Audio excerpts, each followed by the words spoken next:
It's episode 681 of the Locked On Rangers podcast. On today's show, I'm talking about the Rangers making history, an improved Cole Ragans start, and the RoughRiders getting off to a playoff victory. All that and more on this episode of Locked On Rangers. Let's get into it. You are Locked On Rangers, your daily Texas Rangers podcast. Part of the Locked On Podcast Network, your team every day.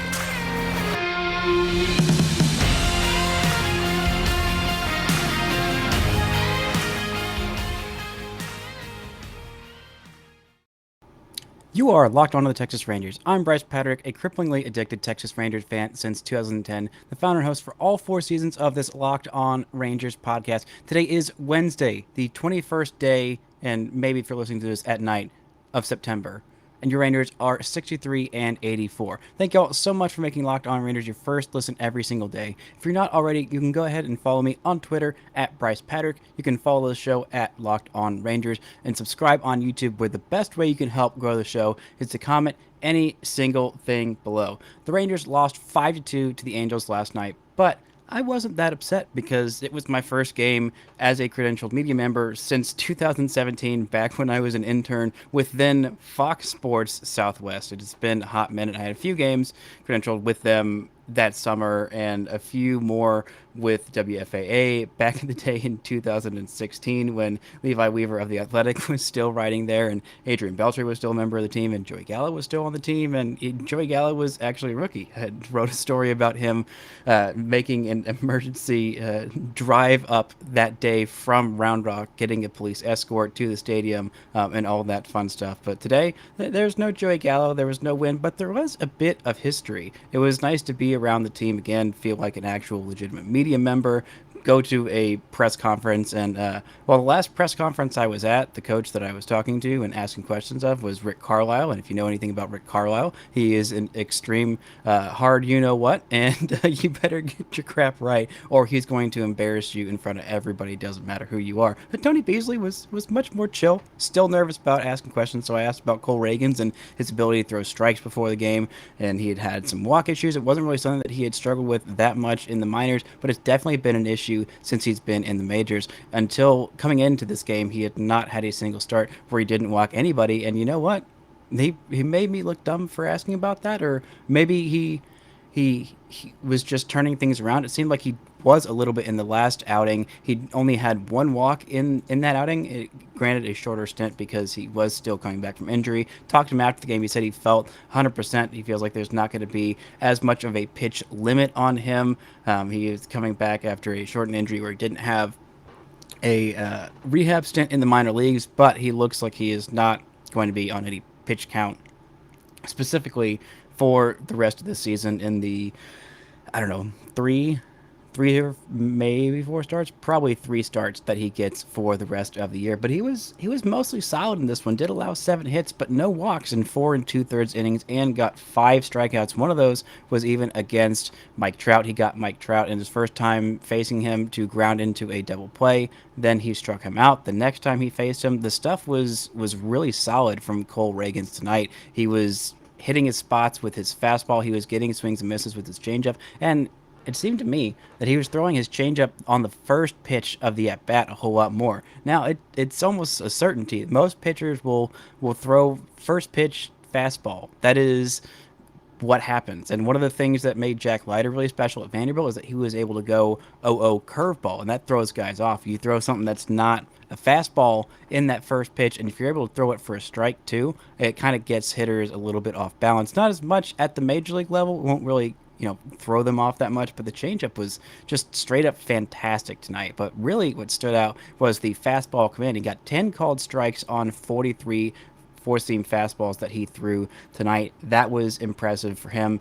Did get 19 swings and only 2 swings and misses on that, but that's not what his fastball is for. His fastball is not for getting swings and misses. It is for establishing in the count early, getting some called strikes, and using to pair up with his changeup and throw guys off. And the changeup was, because that fastball was so effective and he was able to locate it so well tonight, which I do have to put a little bit of disclaimer. There were quite a few pitches that it was a generous strike zone tonight, but he heck, he took advantage of it. It's the same thing for both sides, and you got to take advantage of it when it's there. And he was able to use that fastball and expand that zone because it was given to him and take full advantage of that. But the changeup he threw 22 times in last night's game, 26% of the time. Of 13 swings against it, there were 8 swings and misses. That was fantastic. That is exactly what you're looking for. You even got a pair of called strikes with that one. And yeah, that was really, really impressive how well the changeup was working. The curveball, he didn't throw all that much, but when he did, it was very effective. He got 3 swings, he got 2 whiffs on that. So it was really, really effective. Got a called strike on that, and also got a called strike on his cutter. No swings and misses on the cutter of the 3 swings that were taken on it, but still fairly effective stuff from him there. The velocity was up just a little bit on the changeup, and the cutter and curveball were down just a smidge on their spin rates as well. Same with their vertical break. They weren't as effective in terms of that, but he still made it work. He still got the swings and misses and was able to use them well. And yeah, I was really impressed by him mixing in his entire 4-pitch repertoire. I think it's still going to be a tough break for him to break into the rotation next year, but this is definitely some progress. If he can continue on this trajectory, can go a little bit deeper into games when he's got his full pitch count. He was only at 84 pitches on the night. But I do think that he's definitely going to fight with Dane Dunning for that final spot in the rotation. I think Glenado, who's done his job in a rotation that I think we all knew from the get-go in spring training was not going to be super great, and had some roles that could have been taken by guys like Colwyn or Ragans or whoever ended up jumping in there. And I think we might end up seeing Zach Kent fighting for one of those rotation spots next year. But I do think that he is kind of proving himself. We talked a little bit with Beasley before the game about like what can those 3 guys specifically in the back end of the rotation, the ones who are not Martin Perez or John Gray, what can those guys do to improve their stock for next year and prove that they deserve a spot in the rotation? And Beasley said, look, it's going to be a competition for those guys, and but they can prove themselves. You can go out there, if you have 1 start left, you have 3 starts left, you can still go out there and prove something and have something to gain for the end of the season. There are only, I believe, 16 games left, maybe 15 after last night, but there's not a whole lot of baseball left. But these guys are still going out there every day to try and prove it, prove that they are big leaguers, and prove they can field a competent rotation, because the lineup, well, let's get into the lineup in just a minute. The top of the lineup had a fine day, at the very top, but the rest of it was not a super great offensive day. But plus, we're going to get into the bit of history that the Rangers made and a little quick look at the RoughRiders' first playoff game. But first, this episode is brought to you by Blue Chew. Summer's winding down and nights are getting longer, but the breeze isn't the only thing that's getting stiff. That's right, this episode is brought to you by Blue Chew. Guys, we all know that confidence can take you far in life. That's especially true in the bedroom, especially when it's time to step up to the plate. That's where Blue Chew comes in. Blue Chew is a unique service that delivers the same active ingredients as Viagra and Cialis, but in chewable tablets at a fraction of the cost. You can take them anytime, day or night, so you can plan ahead or be ready whenever the opportunity arises. The process is simple. Sign up at bluechew.com, consult with one of their licensed medical providers, and once you're approved, you'll receive your prescription within days. The best part, it's all done online, so no visits to the doctor's office, no awkward conversations, and no waiting in line at the pharmacy. So if you could benefit from a little confidence when it's time to perform, chew it and do it. We've got a special deal for our listeners. Try Blue Chew free when you use our promo code LOCKEDON at checkout. Just pay $5 in shipping. That's bluechew.com, promo code LOCKEDON to receive your first month for free. Visit bluechew.com for more details and important safety information. Now, let's look at this offense, because overall it was not a great offensive day. Defensively, the Rangers did do well, but offensively, there just was not a lot going for the Rangers in this one. They got off to a hot start. They got that 1 run in the bottom of the first inning. Marcus Semien led off the game with a walk, and a Corey Seager double got him home, and the Rangers took a 1-0 lead. It was Seager's 21st double of the season, but other than that, there wasn't a whole lot going in this one. The bottom, well, everybody else besides those guys, they had a combined 2 hits. One was on a bunt single by Bubba Thompson, which was fun to see in person, and one was a pinch hit single by Josh Smith. I believe that was his second at-bat in the game, pinch hitting for Mark Mathias.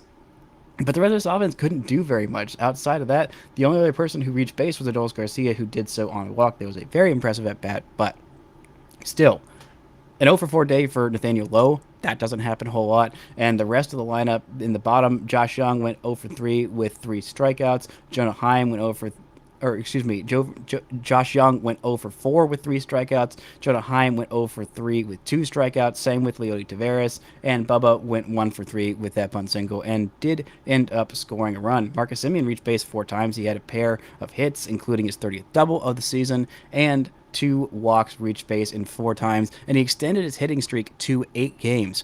During that 8-game hitting streak, which is his best of the season, he's got a slash line of 455, 500, and 848. That is a 1348 OPS over the last 8 games, and that is showing exactly why he is a strong finisher. He ends seasons on a very, very high note, and this season is absolutely no exception. And, as impressive as he was offensively, one of the biggest plays of the day was a triple play that he turned. The Rangers turned their second triple play of the season. It was started by Josh Jung, who fielded the ball really close to third base, got the ball, and ran quickly to third, tagged the base, turned it to Marcus Semien, who got a just very, very fast turnaround and eventually got the guy at first base after a very, very quick turn. It was impressive to see in person. The first triple play I have ever seen in person, and that was just really, really nice. Max Stassi was the one who grounded into it. John King was the one who was pitching. He replaced Dennis Santana, who got the final out of that 5th inning, but really got into trouble in the 6th, which again will happen when you have to face Shohei Ohtani and Taylor Ward. Allowed 3 hits and then was taken out of the game. Mike Ford singled, Joe Adell singled, and then Max Stassi grounded into a triple play. Kept the Rangers in it at that point.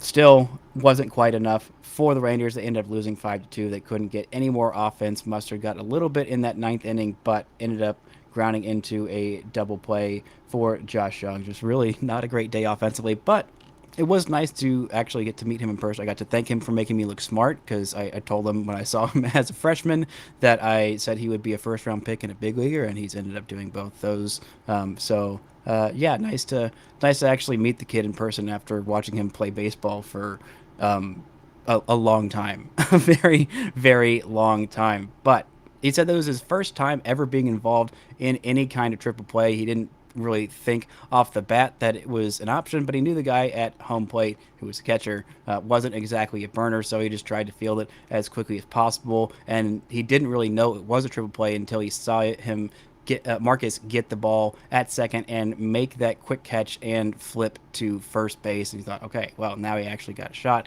And the Rangers did it. The Rangers turned their second triple play. Their first was earlier in the season. They also hit into one this year, so they have been involved with 3 triple plays. Let's see, this was the eighth of in franchise history with Texas. The first triple play of the season came on April 20th against the Mariners. I believe that was in Seattle. And then the one that they hit into was Nathaniel Lowe. That first triple play was actually just a Nathaniel Lowe to Corey Seager to Nathaniel Lowe. I can't exactly remember how it happened, but I know those two were the only ones involved in the play. And Nathaniel Lowe's triple play was a ball that he absolutely scorched and ended up doubling off both runners, hit to, I believe, first base back in Minnesota when he was on the absolute hottest of hot tears, just starting that, 3-month just barrage of bombs and lasers hit. He didn't end up getting a hit in this one, but he was the final out in that triple play. Nice to see a little bit of Rangers history being made. Coming up, we're going to get a little bit into this Frisco RoughRiders game and some encouraging signs from the playoff start, but not an encouraging game from Jack Leiter. But first, this word from our sponsors. The Riders ended up winning this game 7-3. It is a best-of-3 series against the San Antonio Missions. Game 1 was started by Jack Leiter, but he finished with a not very impressive line. He again had problems with the walks from the guys who I saw that were there. RJ and Grant Schiller, who was on the podcast last week, both of those guys were there and said it was kind of a tight zone, but you gotta pitch to the umpire you've got, and he just was not able to do that very effectively. He only allowed 2 hits in his 3 1/3 innings, but he walked 6 and allowed 3 runs, all of which were earned. Now, I do want to give him credit. Norden was the one who came in. He walked the bases loaded in that 4th inning, and that's what got him pulled. He struck out the first batter, then walked the next 3. But Seth Norden was not able to strand those base runners, which again is a tall order. Even with 1 out in the inning, you could get a double play, but he ended up giving up all of those runs. He was effective at working around those walks earlier in the game. The only run came on a that he allowed while in the game came on a single, and he did strike out 4. So the strikeout stuff was working, but again, again, Jack Leiter struggling with the walks. This has been a frustrating thing to see from him all season. And we thought we saw some progress. I thought I saw some progress with him later on in the season when he started to get a little bit of a feel for his slider. But yeah, it turns out not so much. That is a very, very frustrating thing to see for him. I'm not really, I'm starting to get like a little bit worried about him just because he is a pitcher, and there is no such thing as a pitching prospect. But still, he is about as sure a thing as they get in terms of pitching prospects. But, you know, I think he'll definitely get that sorted out in the offseason, figure out that command of the off speed, of the breaking stuff, and just throw more strikes. I think eventually he will get that figured out. But again, this is a problem all season, and it didn't get all that much better towards the end of the season, and that's, I think, the most frustrating part of his season. I did call it a win, and I don't want to go back on that, his first full season being a win. This is his first season, facing players where he's not the absolute best of the best of the best, unquestioned anymore, and it has been good for him to struggle and to learn how to fight through it. And he has had some moments of success, and he's had some moments where he is pushed through when his stuff hasn't been at its best. But for the most part, he has kind of gotten lit up a little bit. This could be his final start of the season. He's not going to go to the Arizona Fall League. His old buddy Kumar Rocker is going to do that, but I don't know how many more starts he's going to get. He might get one. It depends on how well the Riders do in the playoffs. This is a best of 3 series. They go down to San Antonio to finish off the final 2 games. Maybe just 1 game in this 3-game series on Thursday and Friday, respectively. So we'll see how much longer they go in the playoffs. But offensively, this was a solid day for the Riders. They scored all their innings in 2 separate innings. They got all those 3 runs back and tied the game in the bottom of the 5th inning with a bunch of singles and a double as well. And in the 8th inning, the offensive explosion began. Aaron Zavala got it all started off with his first playoff home run in the 8th inning, gave the Riders a 4-3 lead. Then the Riders would pour on 3 more runs of insurance to make sure they could get over the line in the the top of the 9th inning and close it all out. Thomas Sagisi ended up getting a single in that one. Luis Angel Acuna hit an absolute rope that ended up turning into a force out, stole a base. Kellen Strom got a double, and ended up getting the final run in there, or one of the final runs. And then Jonathan Ornelas had a big single to score a pair of runs and give the Riders the 7-3 margin of victory that would end up being the difference in this one. Now, I did talk earlier because I wasn't sure how bad Evan Carter's injury was that he's coming back from, but he's played center field for the vast majority of his time in Frisco. He played center field in this one, hit second in the lineup, which is a big nod to him and how confident the Rangers are in him. The top 6 in that lineup are all legitimate, I think, future big leaguers in some capacity. I'm a little surprised that Foscue keeps on hitting in third, but I totally get it. He is a former first-round pick, and he does have something there in his bat. He went 1 for 4 with a single in this one. Evan Carter went 1 for 5 with an RBI single in this one and a strikeout. Played some decent defense from what I was reading in center field, nothing too flashy. And Jonathan Ornelas playing shortstop and leading off in this one. I have been super impressed by Ornelas. I'm a little surprised he hasn't gotten the bump up to AAA at any point, but I think the Riders really just wanted him there for that playoff run, get these guys some experience winning, because that is important. It's not everything at the minor league level, but it is still something that can provide some value, getting these guys used to winning. But the bottom of this lineup really did some work in this one. Multi-hit games from Luis Angel Acuna, Helen Strom, and Chavez playing first base in this one. Kellen Strom had just a really great day. Like Marcus Semien, he had actually a pair of doubles and walked twice, so he also reached base 4 times. He's a guy who I hadn't thought a whole lot about. I kind of wrote off. You see these guys at like 25 and double A. You think, okay, well this guy, he's probably not a legitimate prospect, but I think he might have turned some heads this season. He had some decent numbers for the year: 10 home runs, 11 stolen bases, an on base of 392, and a 799 OPS in 304 at bats on the season, all coming at AAA. He is 25 years old. He's a center fielder. He was drafted in the 5th round of the 2019 draft out of San Jose State. He's had a decent year, and he had a really impressive playoff run, and he's been pretty streaky. I liked what I've seen from him defensively in center field, so he might be a guy that needs to have an eye kept on him. A multi-hit day for Luis Angel Acuna, who also stole a base. Really nice day for him. And Joe Barlow came in and worked a perfect inning in, I believe, the 7th inning, and struck out one. Only needed 9 pitches. 6 of those were strikes. Really effective stuff from him. I don't know if we're going to see him by the end of the season. I really thought that when he had his last IL stint, that yeah, that's probably going to be the season for him. But credit to him for fighting back and trying to get back to the big leagues to finish out the season, give the Rangers another arm in that pen. I think he can be effective. We've seen some struggles from Dennis Santana. I think he would definitely replace Santana at this point as one of the final righty arms in that pen. We've seen him be very effective. We've seen him had some moments in the closer role. Granted, I do think he got a little bit more batted ball luck that kind of inflated those numbers, and the strikeouts weren't quite what you would want from a guy who was your closer for a decent chunk of the season. Even though he got the job done, you still want to see those strikeouts racking up just a little bit more. But I do think he is still a solid reliever that you can use in some high leverage spots.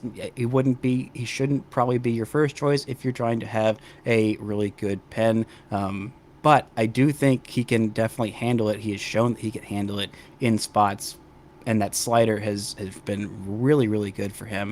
It's just getting some of the other pitches to work just as well. Well, maybe not just as well, but a little bit more effectively than his slider, so it can make when he does go to the slider a little bit more effective. But good to see him rehabbing out there. I'm not exactly sure what the timetable is on his return, but if they are rehabbing him, that does mean that they think he can come back by the end of the season. We'll see how many more rehab outings he gets if he gets into the next game, which is in 2 days for Frisco. But a solid team win for Frisco. AAA is still going in their regular season. I believe they get into the playoffs next week. It seems like the new system is every week you start from the back end from AAA, and then every level you go down, they cut off a week.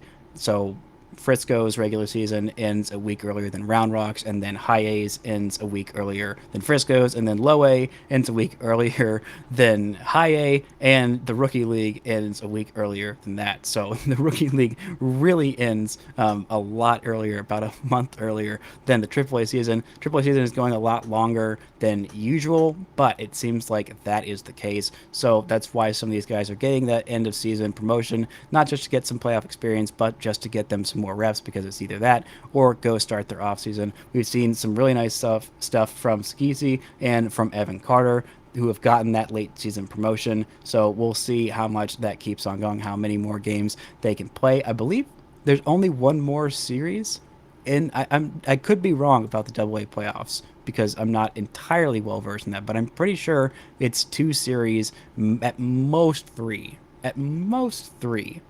So I think after this, it's a best of 5, and I think that might be the championship. I'm gonna go look that up and have that for you tomorrow because I'm not entirely sure.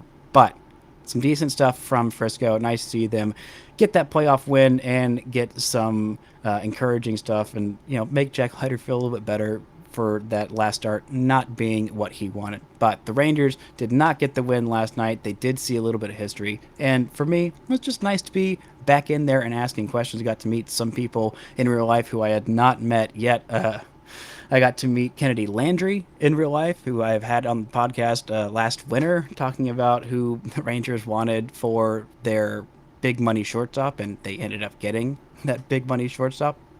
known her for a couple years. She's been covering the Rangers very, very well for the last couple years. Nice to meet her in person, to actually see what all the locker room and everything was like in the new stadium. That was a kind of cool experience, and get to go be the backup for old reliable Evan Grant. It was kind of nice to be around the action, see some BP, see some BP moonshots from Marcus Semien and from Adolis Garcia and Nathaniel Lowe. Didn't get to see Corey Seager take BP or Mike Trout or Shohei Ohtani, which is a bit of a bummer. I was really looking forward to that, but you know, I got to see them play some baseball, hit some baseballs kind of hard, and I got to see old Cole Ragans do fairly well against him. A impressive start for him. I know he would have liked to have gone a little bit deeper, but still, progress is being made, and the lack of walks, the 0 walks in this one, is got to be the main takeaway. Other than the history of seeing a triple play in person, that was a lot of fun. But that's going to do it for this edition of Locked On Rangers. I'll be back tomorrow to talk about this Wednesday game in the battle for third place in the American League West. That'll do it for this show. Now, for your second listen of the day, go check out Locked On MLB. Paul Francis Sullivan gives you his unique perspective on the major leagues, both past and present. It is free and available wherever you get your podcast. Thank you all so much for listening and subscribing. And until next time, don't forget to enjoy baseball.